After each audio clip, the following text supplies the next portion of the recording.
आणि राष्ट्रीय पातळीवरून एक महत्त्वाची बातमी आहे। एनडीएच्या खासदारांची थोड्याच वेळात दिल्लीमध्ये बैठक सुरू होईल। नितीश कुमार, चंद्राबाबू नायडू हे सर्व खासदारांना घेऊन आता दिल्लीमध्ये दाखल झाले। मुख्यमंत्री एकनाथ शिंदे हे देखील आपल्या सर्वच खासदारांना घेऊन बैठकीसाठी रवाना झालेत। एनडीएच्या बैठकीनंतर मोदी सत्ता स्थापनेचा दावा करणार आहेत। 9 जूनला संध्याकाळी 6 वाजता मोदींचा शपथविधी सोहळा पार पडणार आहे आणि या बैठकीसाठी अमित शहा हे आता सेंट्रल हॉलमध्ये दाखल झालेले आहेत। या संदर्भात अधिक माहिती देण्यासाठी आमचे प्रतिनिधी संदीप राजगोळकर आपल्या सोबत आहेत। संदीप, आता थोड्याच वेळात या बैठकीला सुरुवात होईल। बरोबर आहे सागर, पुढच्या काही क्षणामध्ये या बैठकीला सुरुवात होईल। फक्त प्रतीक्षा आहे ती नरेंद्र मोदी यांची। ते अजूनही संसदेच्या सेंट्रल हॉलमध्ये दाखल झालेले नाहीत। अमित शहा आणि इतर वरिष्ठ नेते जे आहेत ते सगळेजण दाखल झाले आहेत। 11ची वेळ होती का, पण पुढं 5-10 मिनिटं होऊ शकतं।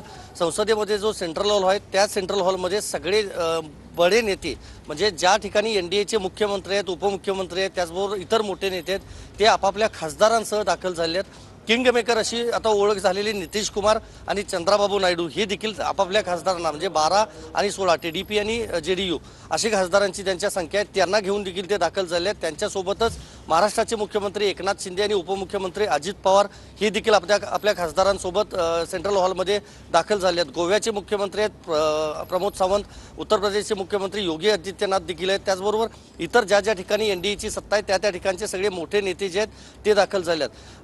नरेंद्र मोदी हे दाखल झाल्यानंतर संसदीय दलाचे नेते म्हणून त्यांची एकमतानं निवड केली जाणार आहे। त्या बाबतीतलं एक प्रकारे म्हणजे मतदान, आवाजी मतदान म्हणू शकतो आपण त्याला, तो किंवा एक प्रस्ताव म्हणू शकतो, तो त्या ठिकाणी संमत केला जाईल, निर्णय त्याबाबतचा घेतला जाईल। आणि त्यानंतर आजच राष्ट्रपतींच्याकडे सत्ता स्थापनेचा जो दावा आहे तो केला जाऊ शकतो एनडीएकडून, असं म्हणता येईल। कारण येत्या 9 तारखेला संध्याकाळी 6 वाजता राष्ट्रपती भवनामध्ये नरेंद्र मोदी यांचा तिसऱ्यांदा पंतप्रधान म्हणून ते शपथ घेणार आहेत।